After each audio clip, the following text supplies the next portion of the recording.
जिंदगी बच जाएगा, हमेशा की जिंदगी खुदा हमें जरूर दिया जाएगा। हालेलुया। मुझे बहुत अच्छा लगा आज की वचन जबूर। प्रभु ने अपने बेटी को इस्तेमाल किया, प्रार्थना किया, एक अच्छा शुरुआत किया। इस्राएल जो प्रभु ने चुना हुआ जो लोग हैं,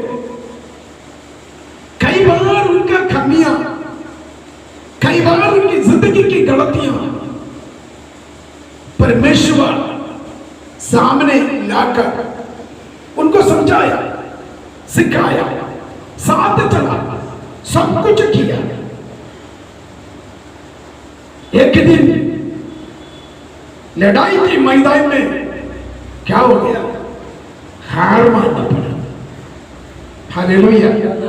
आपने कभी सोचा होगा, कई बार हम उपवास में बैठते हैं, बहुत अच्छा प्रार्थना करते हैं, आत्मिक आराधना करते हैं, सब कुछ है, लेकिन कई बार पवित्र आत्मा की प्रसन्न से जो मौजूदगी है वो खाली नजर आता है। हालेलुया। खाली नजर क्यों आते हैं? इसलिए है कि हमारे परमेश्वर के या प्रभु की आत्मा के कुछ ऐसी बातें हम नहीं जान पाते, हम उस आत्मा के कार्य को समझ नहीं पाते, आत्मा की बेदारी को हम समझ नहीं पाते। खुदा की आत्मा से हम बात करने के लिए हमारे पास इतना वाक्य भी नहीं लेकर जाता, इसलिए हमें कई बार ये फील होते हैं संदूक हमारे साथ है, इसलिए हम लड़ाई जीत सकेंगे। हालेलुया। संदूक हमारे साथ होने का मतलब यह नहीं कि प्रभु साथ में है। इस्राएल के लोगों के मन के अंदर एक आशा थी, आशा यह रखा था कि इस संदूक जब तक हमारे साथ है तो हम जरूर शैतान के लोगों से जो लड़ाई है उसमें हम जरूर जीत पाएंगे। हुआ नहीं। कारण क्या है? इस्राएल पाप किया था। हालेलुया। इस्राएल के जीवन में पाप का उस गंदगी को यहोवा परमेश्वर ने देखा। उसने क्या किया? प्रभु ने सोचा ये लोग जाने दो संदूक लेके। किधर? फिलिस्तियों के बीच में, फिलिस्तियों के बीच में गया। लेकिन फिलिस्ती लोगों ने क्या किया? परमेश्वर के संदूक को अपने कब्जे में ले लिया। इस्राएल युद्ध में हार गए। हालेलुया। कई बार हार और जीत, जीत और हार,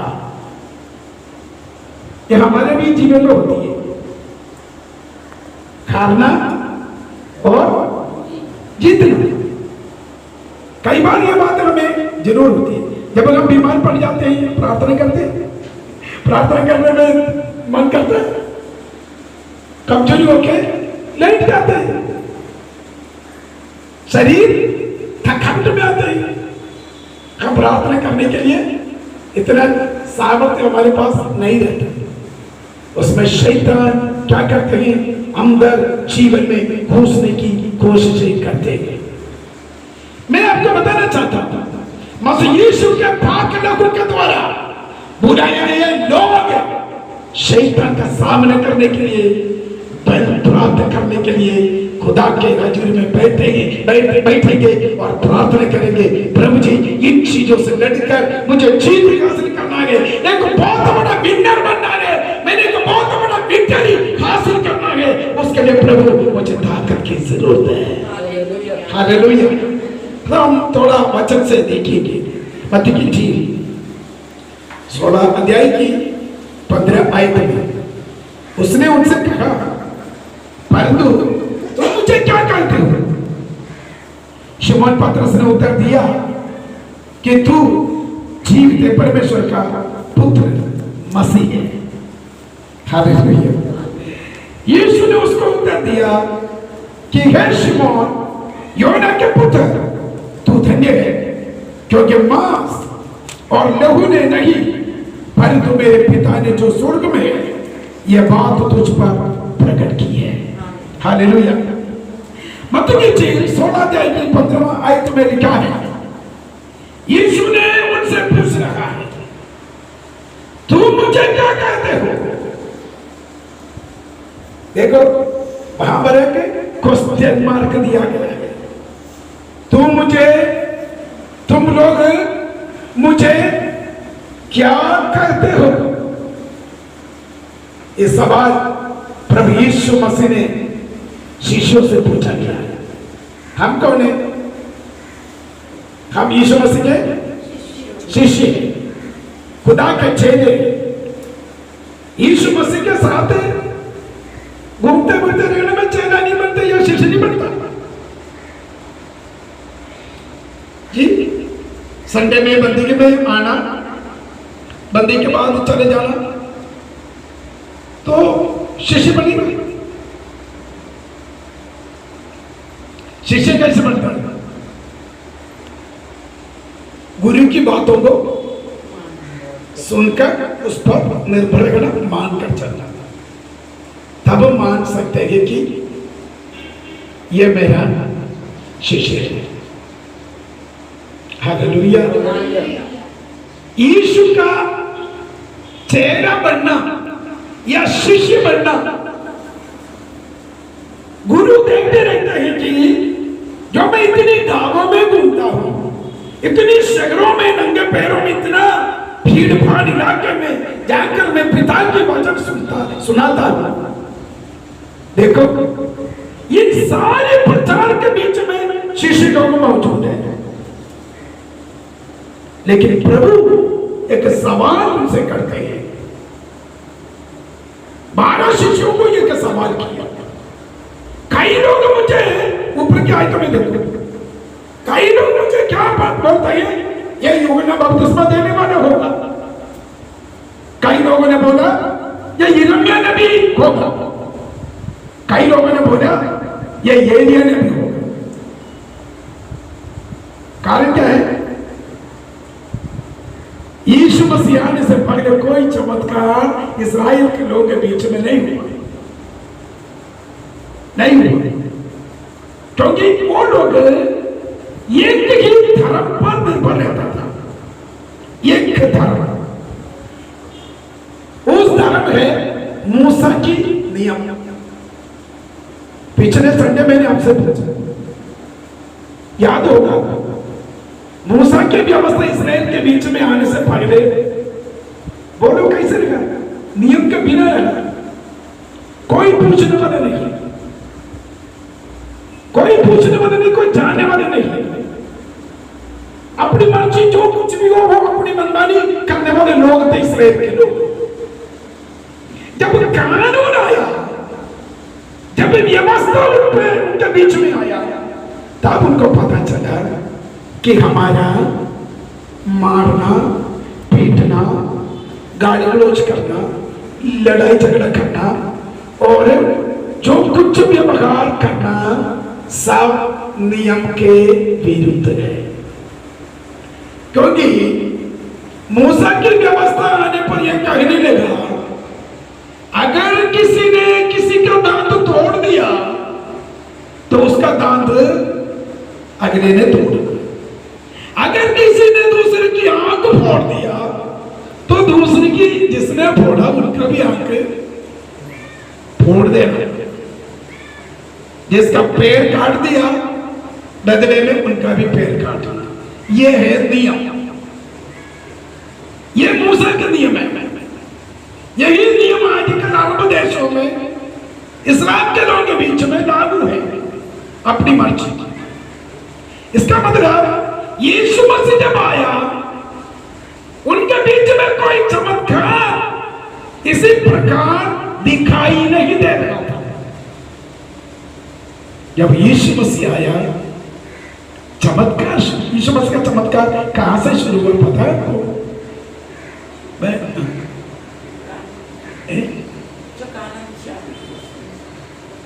शादी में, करेक्ट।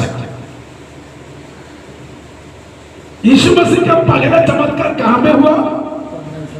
गलील के काना में हुआ। काना गलील में एक गांव है, उस गांव का नाम है काना। उस काना में, उस गांव में यीशु मसीह के मां मरियम के रिश्तेदार की घर में मारिश थी। मरियम को अलग बुलाया, यीशु को और शिष्यों को अलग बुलाया। ये सारे मिलकर वहां पर शादी में मौजूद है। उस शादी में उस मां मरियम की नजर आए हुए लोगों को किस प्रकार, क्योंकि उनको बोलने का अधिकार है, उनका रिश्तेदार के बीच में है नहीं कि वो कर ले ये कर ले, नहीं। जिम्मेदार जो लोग हैं उन लोग जाकर देखते हैं कोई चीज की कमी तो नहीं। उदाहरण, सुनीता बहन अपने जलंधर में शादी में गया हो, वहां पर अपने घर में मैरिज चल रहे हैं। क्या सुनीता बहन ये सोचेंगे कि मैं मालपुर से मैं क्या करना हूं, मैं आराम से जाकर साइड में बैठू? नहीं, कभी नहीं सोचेंगे।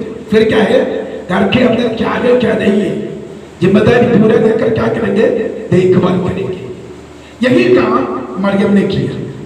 मरियम का नजर वहां पर रखा हुआ पूरा जो दाकरस, जो लोगों को, मेहमानों को पिलाने वाली चीजों पर थी, उसमें कमी पाई गई। हमें पता है उस दिन प्रभु यीशु मसीह ने पानी के द्वारा लोगों को पदिया में बनाकर पिलाया। यह चमत्कार का प्रारंभ में प्रभु यीशु मसीह ने, तब से चमत्कार शुरू होकर कहां पे समाप्त किया? गलील की काना में, मैरिज में प्रभु यीशु मसीह ने पानी को में बना दिया। वो स्टार्टिंग पॉइंट है। कहां तक किया सुरदीर भाई?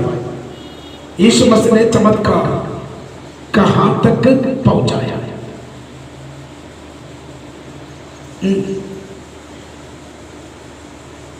नहीं पता?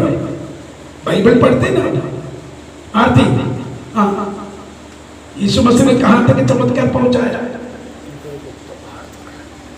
सुनीता बहन थोड़ा आइडिया लगा लो। जब वो मतलब स्वर्ग में पहाड़ पर गए थे, ऊपर को उठा दिए थे। ये लास्ट चमत्कार, लास्ट चमत्कार कहां से कहां तक? गलील की काना से लेकर यीशु मसीह के जैतून पहाड़ के ऊपर से जी उठने के समय तक। देखो, लास्ट मिरेकल दिखाया। आसमान और जमीन का सारे इख्तियार, सारे अधिकार, सारे अथॉरिटी मेरे पिता ने मेरे हाथ में दिया गया है। ये सारी बातें शिष्यों को समझाकर क्या किया? सारे देकर ऊपर उठा लिया जा रहे। हालेलुया। प्रभु ने कहा, यदि मैं मुर्दे को जिंदा किया, तुम भी क्या करोगे? जिंदा करोगे। यदि मैं लेंगड़े को चंगा किया, तो तुम भी क्या करना है? लेंगड़े को चंगा करना। हमारे द्वारा कितने चंगे होती है? हम खुद ही चंगे नहीं है, हम दूसरे चंगे जी, हम खुद ही चंगे नहीं है। चंगा बन के चंगाई करना होता है। हालेलुया। तो यहां पर लिखा गया, यीशु मसीह को देखकर शिष्यों से अपने आप में आया हुआ एक सवाल शिष्यों के सामने रखा कि दुनिया मुझे क्या बोलते हैं? कई लोग बोलते हैं, गुरुजी आप यूहन्ना बपतिस्मा देने वाला है। यह यूहन्ना बपतिस्मा को क्या हुआ पता आपको? उनका शीश कटवा के एक थाली में मंगवाए गया। वो जी उठकर यीशु के अंदर उसकी आत्मा आकर काम कर लगा गए। ये यहूदियों के बीच में एक प्रचार हुआ। यूहन्ना बपतिस्मा का सिर कटवाया, शीश कटवा के एक थाली में रखवा के नाचने वाली सलोनी के हाथ सामने लेकर आकर गिफ्ट के रूप में उनको पेश किया गया। तो इन लोगों के मन में आया, सच में यूहन्ना बपतिस्मा देने वाले के धर्मी जनता वो उसको मार दिया गया, उसकी आत्मा यीशु के अंदर आया, वो ये काम करवा रहे। ये लोग के दिल के अंदर आया हुआ एक विचार। दूसरा विचार, ये यिर्मयाह होगी। यिर्मयाह यिर्मयाह का स्वभाव क्या था? इस्राएल के सामने जाकर उसके आंखों के सामने आमने सामने यहोवा परमेश्वर ने दिया गया बातों को बोलने के लिए कभी अपने आप को पीछे नहीं रखा। खुलकर इस्राएल के सामने बोलने वाले थे, कोई मारे या पीटे कुछ भी करे, यिर्मयाह डरते नहीं थे।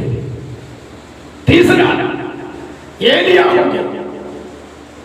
ऐसे तीन बातों को यहां पर पेश किया गया कि हो सकता है यूहन्ना बपतिस्मा देने वाला, हो सकता है ये यिर्मयाह नबी होगा, हो सकता है ये एलिया होगा। एलिया ने क्या किया? एलिया ने क्या किया? एलिया ने कम से कम 16 चमत्कार इस्राएल के बीच में दिखाया,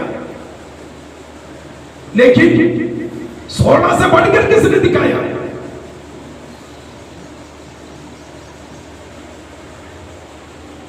यदि 16 चमत्कार एलिया ने दिखाया गया तो उससे भी बढ़कर किसने दिखाया? एलीशा ने किया। कुछ दुश्मन देशों के लोगों ने युद्ध करने के लिए इस्राएल की तरफ आ रहा था, तब कुछ लोग एक मुर्दे को लेकर जा रहा था दफनाने के लिए। मुर्दे के लेकर जाते समय में देखा कि दुश्मन के लोग घोड़े के ऊपर टक टक टक टक करके बड़ी तेजी से लड़ाई के लिए आ रहा था। ये जो इस्राएल के लोगों ने ये मुर्दे को लेकर जा रहा था, तब उन लोगों ने डेड बॉडी को क्या किया? डर के मारे एकदम एक गड्ढे में फेंक दिया। उस गड्ढे में पड़ा था एलीशा की हड्डियों। हालेलुया। एलीशा की हड्डियों में जाकर डेड बॉडी छूटेगी, वो जीवित हो गया। देखो, हालेलुया। एलीशा की हड्डी में जाकर डेड बॉडी छुआ, गिर गया, तब उस मुर्दा जिंदा हो गया। वो बाहर आकर देखा दुश्मन लोग आ रहे, तो ये भी पीछे भागने लगे, जिंदा होकर।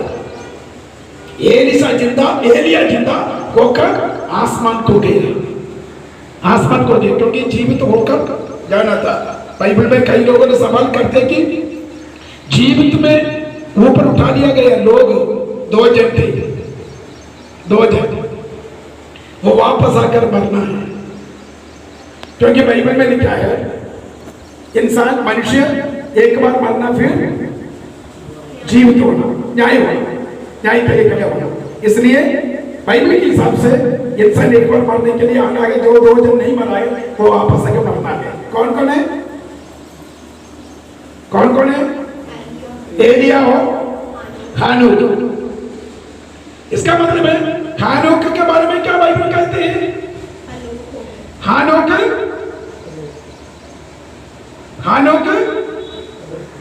ऊपर उठा लिया गया। कैसे? मुर्दा जिंदा।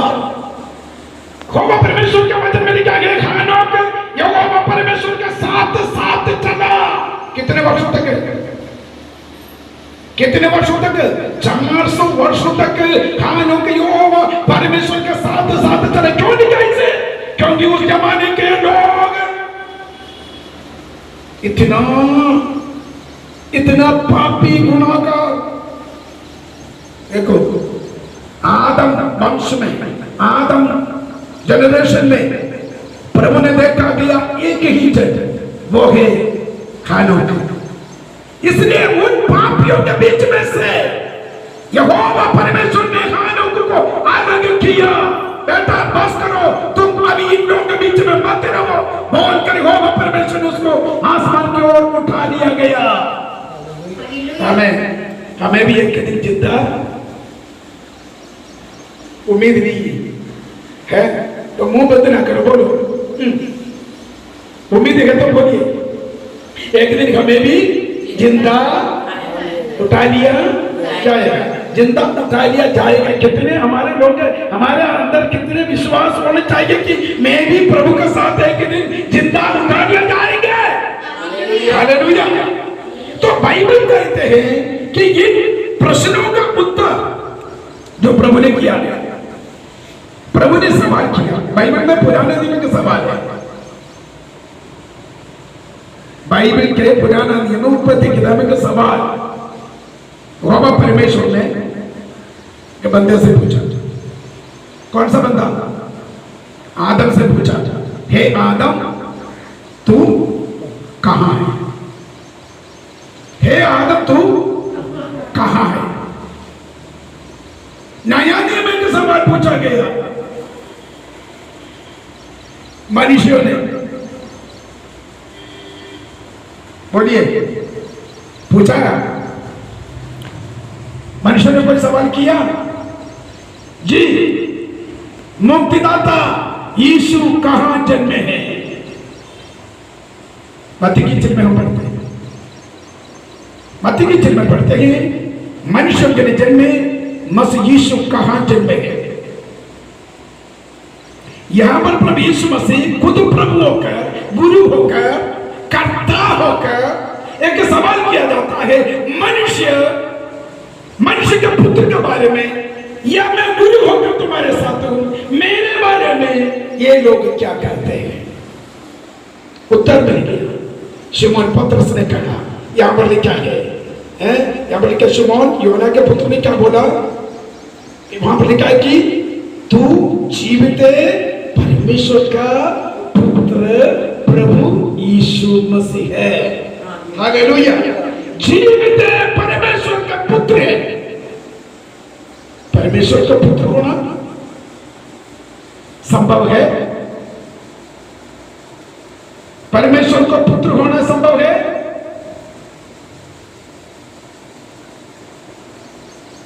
एक सृजनहार परमेश्वर का पुत्र होना संभव है? नहीं। आप बोलते हैं जी, किस प्रकार संभव होगा? पुत्र होना है तो ईश्वर शादी करना चाहिए, ईश्वर को बीवी होना चाहिए। अगर आपसे यह सवाल करूं, आप क्या जवाब दोगे? ईश्वर शादीशुदा होंगे? परमेश्वर ने अपना मकसद को पूरा करने के लिए एक पुत्र को अपना शरीर का हिस्सा, आत्मा के अंश को प्रभु ने अलग करके एक पुत्र के रूप में दुनिया में भेजा है। आमीन। परमेश्वर ने अपनी योजना को कंप्लीट करना था, इसलिए आज दक्षिण कोरिया से एक और ग्रुप निकला है, वो है माता चर्च। इतना बड़ा कल्ट है, इतना बड़ा गलत उपदेश। माता चर्च, पिता चर्च भी है, माता चर्च भी है, अभी पुत्र का चर्च भी है। यहोवा परमेश्वर पवित्र आत्मा से शादी किया, उसी शादी में पुत्र प्रभु यीशु जन्मा है। वो माता चर्च का लोग कहते हैं माता पवित्र। देखो, अगर आपका घर में वो लोग आकर आपको समझाएगा तो आपका मन एक कदम बदल जाएगा। वो सच में बिल्कुल सही है, गलत उपदेश में फंस गया है। अंतिम दिनों में कल्ट प्रचार के लोग निकलने का वक्त है, क्योंकि फरमाने वाला शैतान की आत्मा उन लोगों के अंदर। अभी तक को चाइना में क्या हो रहा है? चाइना में एक नया बाइबल उसका ट्रांसलेशन कर रहे हैं चाइना के लोग, गवर्नमेंट, क्योंकि बाइबल की सारी बातों को उल्ट पुल्ट बनाकर तैयार करने की कोशिश कर रहे हैं। बुद्ध धर्म को बंद करवा दिया, इस्लाम को बंद करवा दिया, क्रिश्चियन धर्म को वहां पर बंद कर दिया गया। अभी कॉमरेड पार्टी ही उसका झंडा चलेगा और राष्ट्रपति जिनपिंग का फोटो चलेगा। तो मैं कहने का मतलब यह होता है कि परमेश्वर के वचन में पुत्र प्रभु यीशु मसीह को शिमोन पतरस ये कहते हैं तू धन्य है। यहां पर लिखा है कि उसने क्या बताया? प्रभु ने जो सवाल किया उनका जवाब यह बोलते हैं तू जीवित है परमेश्वर का पुत्र प्रभु यीशु मसीह। इतना लंबा सा क्यों बोलो शिमोन पतरस ने? तू जीवित है परमेश्वर का पुत्र, इतना बोलो। यहां पर लिखा है कि परमेश्वर का पुत्र मसीह है। मसीह है। यह मसीह क्या होता है? मसा या मसा की हुआ, यानी अभिषेक पाया। हालेलुया। हम मसीह में अभिषेक पाने के बाद क्या होती है? मसीही।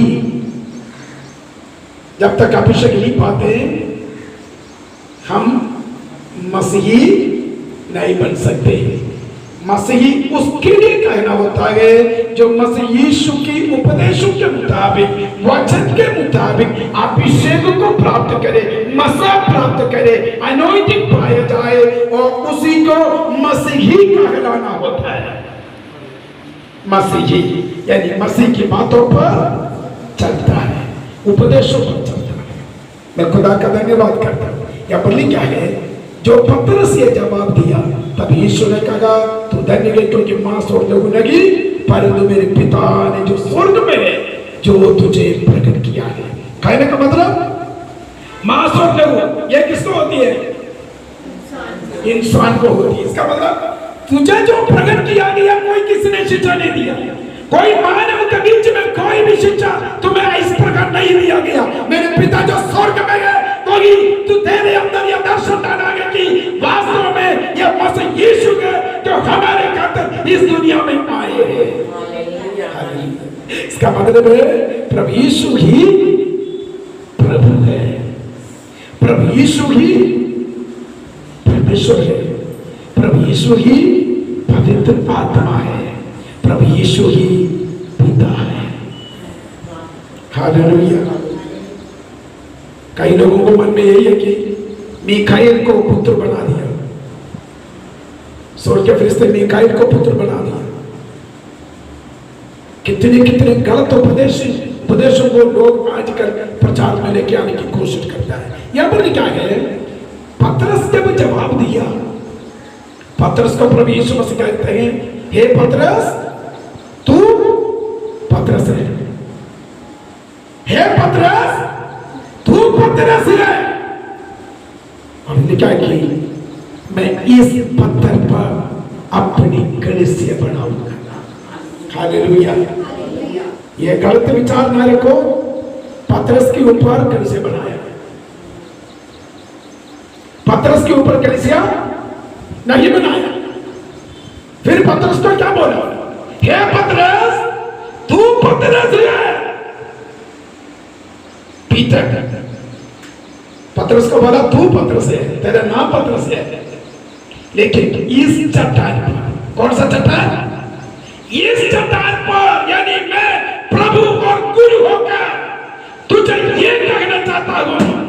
इसका मतलब है तू पतरस है, तू पत्रोस है, तू पत्रा है, तू पत्थर के टुकड़े है, लेकिन इस चट्टान पर मैं अपनी कलीसिया बनाऊंगा, अधोलोक के फाटक उस पर प्रबल नहीं होगा।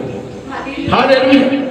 अधोलोक के फाटक हिंदी बाइबल में लिखा है, लेकिन ओरिजिनल ट्रांसलेशन हम देखें तो यहाँ पर हमें यह मालूम हो जाता है अधोलोक में बहुत बड़े बड़े घुम्मट बना हुआ, बड़े बड़े मीनार है अधोलोक में। उस मीनार, उस घुम्मट पर कभी भी इस दरवाजा, इस कलीसिया, इस जो खुदा की जो छत है उस पर कभी प्रबल नहीं होगा। इसका मतलब अधोलोक में यह फाटक नहीं, गई थी शब्द ट्रांसलेशन में आया वो मिस्टेक है, लेकिन अधोलोक की घुम्मट होती है, मतलब मीनार होती है, बड़े बड़े ऊंचे ऊंचे मीनार होती है, उसमें बहुत बड़े बड़े घुम्मट होती है। बोलते हैं ये कोई भी चीज मेरी कलीसिया के ऊपर प्रबल नहीं होगा। शैतान तैयार किया हुआ घुम्मट हो, मीनार हो, यीशु का नाम में गिराने के लिए सामर्थ्य खुदा ने अपने लोगों को दिया गया है। हालेलुया। मैं इधर बैठ के सोच रहा था, प्रभु ने बोला इस चट्टान पर मैं अपनी कलीसिया बनाऊंगा। कलीसिया बढ़ते बढ़ते बढ़ते बढ़ते अभी उंगलियों में गिरने के लिए कलीसिया रह गया। इसका मतलब क्या है, ऊपर जाने के लिए भी इतने तक घूम गए। आज बड़े बड़े संगति में 70,000, 80,000, 90,000 लोग इकट्ठे हो जाती है, उसमें कलीसिया बोलने के लिए कोई किसी के अंदर खुदा का डर या वचन नहीं रहता, नहीं है। जिनके अंदर खुदा का डर है, जिनके अंदर परमेश्वर का वचन है, वही खुदा के कलीसिया का सदस्य है, वही खुदा के आवाज को सुनेगा, वही प्रभु का पास रहेगा। हालेलुया। प्रभु का वचन मिल क्या है? बुलाए हुए लोग बहुत हैं, लेकिन चुने हुए लोग बहुत थोड़े हैं, बहुत थोड़े। प्रभु ने बुलाया, आरती के पूरे परिवार को बुलाया, लेकिन चुना आप पकड़े क्या?